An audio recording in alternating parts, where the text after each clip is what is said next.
Okay, my name is Janice Long. I'm a member of Step Up Louisiana. I'm a great grandmother. I don't have any children in the public school system, but I care. That's what really actually brought me out of my house because I kept hearing about the things that were going on in the schools, in the charter schools, how children were being mistreated, abused even, like kids under 10 years old taken off to jail in handcuffs, riding on buses at 5 o'clock and 5:30 in the morning to go to school for classes that don't start until 8 o'clock. And then when they get to school after riding for 2 hours, they have to sit on the bus and wait for the school to open because it's not even open when they get there. That's the kind of thing that brought me out to become active in the community. The what I think are barriers to the kids being able to learn in the classroom are those types of things, like teachers, first of all, who are fresh out of college.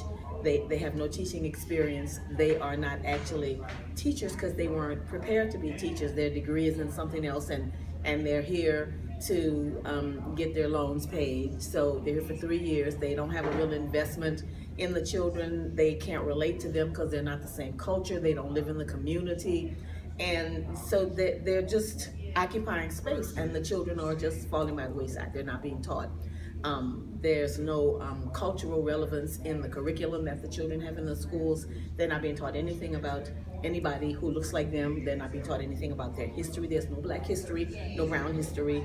There's no Black history. I mean, I didn't get exposed to Black history until I went to college. It wasn't even in my school, and I went to an all-Black school.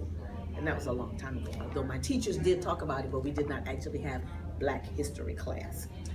My goodness, there's no books. The students, they don't have computers. They don't have books. I don't know how they learn. I guess they make copies, and they just have pages that they deal with from day to day. They get sent out of class for silly things like not having the right kind of socks, or not having the right belt, or not having a belt, not having a uniform, which they can't afford, and the children are not responsible for that. That's the parents' responsibility. So it's just ridiculous. But I mean, all of these are things that are barriers to children learning in schools. Children with special learning needs. There's no wraparound service. There's no service, period. Children have IEPs, and if the parents don't understand that they actually have to fight for the children to get the services that they need, they don't get it. Consequently, they don't fit in the class. Some of them are put in a closet, and they have meltdowns, and just all kinds of horrible things happen in the classrooms. So I don't know how long you want me to go on. Thank you.